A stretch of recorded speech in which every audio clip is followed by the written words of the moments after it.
नमस्कार,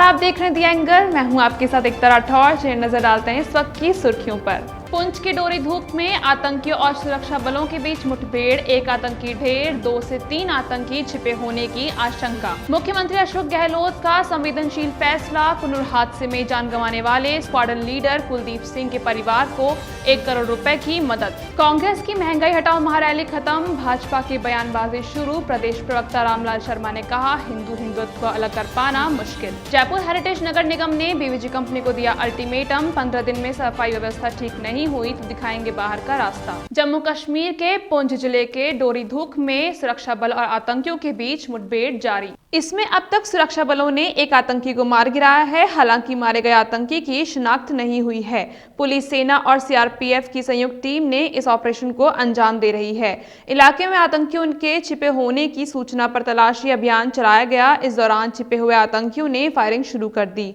जिससे मुठभेड़ शुरू हो गई। सुरक्षा बलों ने पूरे क्षेत्र की घेराबंदी कर रखी है ताकि आतंकियों को भागने का मौका ना मिल सके। फिलहाल इलाके में 2 से 3 आतंकियों के होने की आशंका है। दिवंगत स्क्वाड्रन लीडर कुलदीप सिंह के लिए सीएम अशोक गहलोत का संवेदनशील फैसला सामने आया है। राजस्थान सरकार कुन्नूर हेलीकॉप्टर हादसे में जान गंवाने वाले राजस्थान के वीर सपूत कुलदीप राव के परिवार को 1 करोड़ रुपए की आर्थिक सहायता देगी। स्क्वाड्रन लीडर कुलदीप राव झुंझुनू के घरडाना खुर्द के रहने वाले थे और कुन्नूर हेलीकॉप्टर हादसे के समय दुर्घटनाग्रस्त हुए हेलीकॉप्टर के सह पायलट भी थे। बता दें, इसी हादसे में देश ने पहले CDS general Bipin Rawat, squadron leader Kuldeep Rao सहित कुल 13 सैन्य अधिकारियों और श्रमिकों को खो दिया था। आगामी 17 दिसंबर को सीएम अशोक गहलोत की सरकार 3 साल पूरे करने जा रही है। इस अवसर पर सरकार ने प्रदेशवासियों को कई बड़ी सौगात देने की तैयारी की है। जानकारी के मुताबिक सरकार के 3 साल पूरे होने का जश्न करीब 1 सप्ताह तक प्रदेश भर में विभिन्न आयोजन करते हुए मनाया जाएगा, जिसकी राज्य स्तरीय शुरुआत मुख्यमंत्री गहलोत 17 दिसंबर को करेंगे। इस दिन मुख्यमंत्री कई कार्यों का लोकार्पण और शिलान्यास कर प्रदेशवासियों को सौगात देंगे। जानकारी के मुताबिक मुख्यमंत्री जयपुर वासियों को करीब 355 करोड़ रुपए की लागत वाले विकास कार्यों की सौगात देने वाले हैं। पीसीसी में कल से फिर से जन सुनवाई कार्यक्रम की शुरुआत होगी। पहले दिन शिक्षा मंत्री डॉक्टर बीडी कल्ला, श्रम मंत्री सुखराम बिश्नोई जन सुनवाई करेंगे, जबकि पीसीसी अधिकारी हरिमोहन शर्मा और देशराज मीणा दोनों मंत्रियों का जन सुनवाई में सहयोग करेंगे। वहीं 20 दिसंबर को यूडीएच मंत्री शांति धारीवाल और खेल एवं युवा मामलात राज्य मंत्री अशोक चांदना, जनजातीय विकास मंत्री अर्जुन बामनिया लोगों की समस्याएं सुनेंगे। बता दें, मंत्रिमंडल पुनर्गठन के बाद मुख्यमंत्री अशोक गहलोत ने सभी मंत्रियों को आवश्यक रूप से पीसीसी में जनसुनवाई करने के निर्देश दिए थे। कांग्रेस की महंगाई हटाओ महारैली को लेकर भाजपा की बयानबाजी जारी है। अब भाजपा के प्रदेश मुख्य प्रवक्ता रामलाल शर्मा ने राहुल गांधी की रैली में हिंदू और हिंदुत्व को लेकर की गई व्याख्या पर सवाल उठाए हैं। रामलाल शर्मा ने कहा कि हिंदू और हिंदुत्व एक दूसरे से जुड़े हुए हैं और उन्हें अलग कर पाना कठिन है। जिस तरीके से राहुल गांधी ने हिंदू और हिंदुत्ववाद की व्याख्या की है, मेरी समझ से परे है कि आखिरकार उनका गुरु कौन है या उन्होंने जो बोला है उसकी स्क्रिप्ट किसने लिख के दी है। अगर इसी तरीके से हम मान के चले तो फिर व्यक्ति अलग है, व्यक्तित्व अलग है, इंसान अलग है, इंसानियत अलग है, तो ये एक दूसरे से जुड़े हुए हैं। इनको अलग कर पाना बहुत मुश्किल है। इसलिए हिंदू और हिंदुत्व के अंदर कोई अंतर नहीं है। एक जीवन पद्धति, एक जीवन शैली है। और जिस तरीके से राहुल गांधी बोले हैं और उनकी अगर हिंदू की व्याख्या समझ में आती है जो लोगों के, वो हिंदू की व्याख्या इस आधार के ऊपर समझ में आती है कि इस देश के अंदर जो दुखी है, पीड़ित है, परेशान है और जो दबता हुआ आ रहा है वो उनकी राहुल गांधी की नज़र के अंदर हिंदू है। जो कश्मीर के अंदर जिनकी बहन बेटियों के ऊपर अत्याचार हो, जिनकी बहन बेटियों के साथ रेप किए गए हों, उसके बावजूद भी वो चुप रहे, तो वो हिंदू है। जयपुर में 2 निगम बनाने के बाद भी सफाई व्यवस्था की गाड़ी पटरी पर नहीं आ पा रही है। इसे देखते हुए जयपुर हेरिटेज नगर निगम ने बड़ा कदम उठाया है। जानकारी के मुताबिक निगम ने शहर में सफाई व्यवस्था देख रही बीवीजी कंपनी को हेरिटेज निगम ने फाइनल टर्मिनेशन नोटिस जारी किया है। इसके मुताबिक अगर 15 दिन में हेरिटेज निगम में सफाई व्यवस्था नहीं सुधरी तो बीवीजी को बाहर का रास्ता दिखाया जाएगा। जाएगा। इसे देखते हुए हेरिटेज निगम के अधिकारियों ने अभी से ही सफाई के लिए वैकल्पिक व्यवस्थाओं का इंतजाम करना भी शुरू कर दिया है। डीडवाना में गैर वाणिज्यिक सीमेंट की बिक्री का खुलासा हुआ है। राज्य कर विभाग नागौर की टीम ने कार्रवाई करते हुए श्री सीमेंट के कट्टों से भरे हुए एक ट्रेलर को बरामद किया। इस दौरान जिला कर अधिकारी भारत सिंह ने बताया कि डीडवाना शहर में लंबे समय से विभिन्न कंपनियों की नॉट फॉर ट्रेड श्रेणी की सीमेंट बाजार में बेचने की शिकायत मिल रही थी।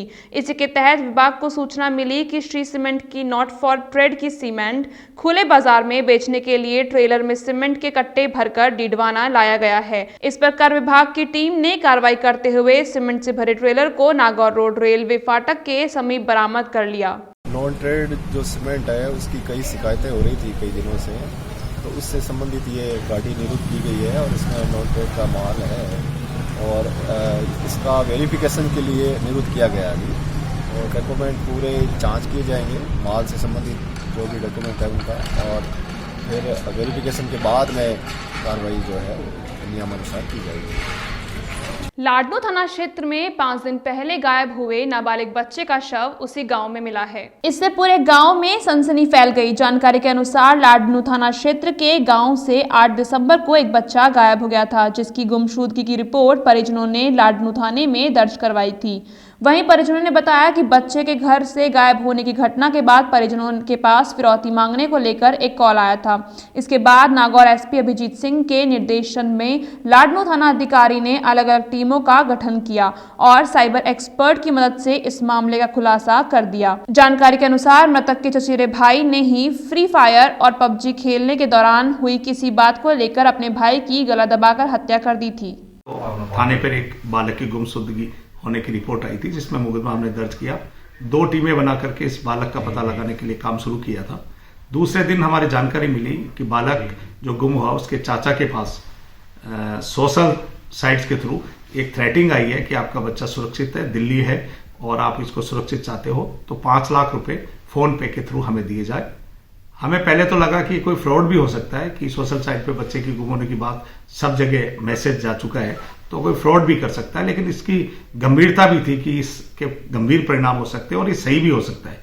इसलिए तुरंत उच्च अधिकारियों को बताया गया और तकनीकी शाखा जो हमारी नागौर की है उनको और हमारे जो खुद के थाने के साइबर एक्सपर्ट है गजेंद्र सिंह हेड कांस्टेबल और प्रेम, इन लोगों को भी लगाया और इस सोर्स को जो आईडी बनी थी सोशल साइट, इस आईडी को और इसके जो सोर्स था इंटरनेट सोर्स उसका पता लगाने के लिए साइबर टीम ने मेहनत से काम किया और हमने बहुत ही जल्दी ये प्राप्त कर लिया कि ये पूरी सोर्स और ये जो साइट बनी थी सोशल साइट, ये उसी बालक के गांव से ही जनरेट हुई थी, उसी मोबाइल टावर में सारा काम चल रहा था। इसलिए हमारी जो जांच का दायरा था वो गांव तक सीमित रह गया और अब ये पता लगाना था कि ये कौन हो सकता है जिसने इस बच्चे को इस तरह की अगवा करने की कोशिश की है। लंबे समय बाद अजीतगढ़ में स्कूलों में अर्धवार्षिक परीक्षा शुरू हो गई है। शिक्षा विभाग से मिले निर्देशानुसार परीक्षा के दौरान सोशल डिस्टेंसिंग और छात्र छात्राओं को दूरी बनाकर परीक्षा आयोजित की जा रही है। जानकारी के अनुसार 13 दिसंबर से लेकर 24 दिसंबर तक अर्धवार्षिक परीक्षा का आयोजन हो रहा है। इसे देखते हुए स्कूल प्रशासन की ओर से सख्ती से कोरोना गाइडलाइन और सोशल डिस्टेंसिंग की पालना करवाई जा रही है। कमरों में छात्र छात्राओं को दूरी बनाकर बिठाया गया है, साथ ही हर विद्यार्थी की स्क्रीनिंग कराई जा रही है। आज हमारे राजकीय उच्च माध्यमिक विद्यालय अजीतगढ़ में एक लंबे समय बाद अर्धवार्षिक परीक्षाओं का आयोजन विभागीय निर्देशानुसार किया जा रहा है। इन परीक्षाओं का आयोजन आज 13 दिसंबर से 24 दिसंबर के मध्य किया जाएगा। सभी बच्चों को कोविड पालना के अनुसार, सोशल डिस्टेंसिंग के अनुसार कमरों में बिठाकर सामाजिक दूरी को बनाए रखते हुए परीक्षाओं का संचालन किया जा रहा है। अजीतगढ़ के त्रिलोकपुरा मोड़ पर 10 महीने बाद टोल प्लाजा शुरू किया गया। यह टोल प्लाजा किसान आंदोलन के कारण किसानों ने धरना देकर बंद करा रखा था। इन 10 माह में करीब 6 करोड़ रुपए का नुकसान होना बताया जा रहा है। जानकारी के अनुसार भारत में किसान आंदोलन के कारण टोल प्लाजा पर अनिश्चितकालीन धरना देकर केंद्र सरकार से अपनी मांग मंगवाने के लिए टोल प्लाजा को बंद कर रखा था। बीच में 2 बार प्रशासन ने इस टोल को खुलवाने की कोशिश भी की थी, लेकिन बाद में संयुक्त किसान मोर्चा के कार्यकर्ताओं ने विरोध करके इस टोल को बंद करा दिया था, लेकिन टोल खोलने से टोल कर्मियों को राहत मिली है। आंदोलन के तहत में हमारा टोल 13 महीने से बंद था। अभी 9 तारीख को किसान आंदोलन के तहत किसान घर वापसी लौटे। उसके बाद में हमने 10 तारीख को सुबह मॉर्निंग में टोल चलाया, जिसके तहत हमें करोड़ रुपयों का लगभग नुकसान हुआ। और 10 तारीख से किसान टोल कंटिन्यू हमारा प्रारंभ है सर। आज के लिए बस इतना ही। अगर आपको हमारा चैनल पसंद आया तो लाइक शेयर सब्सक्राइब जरूर करें।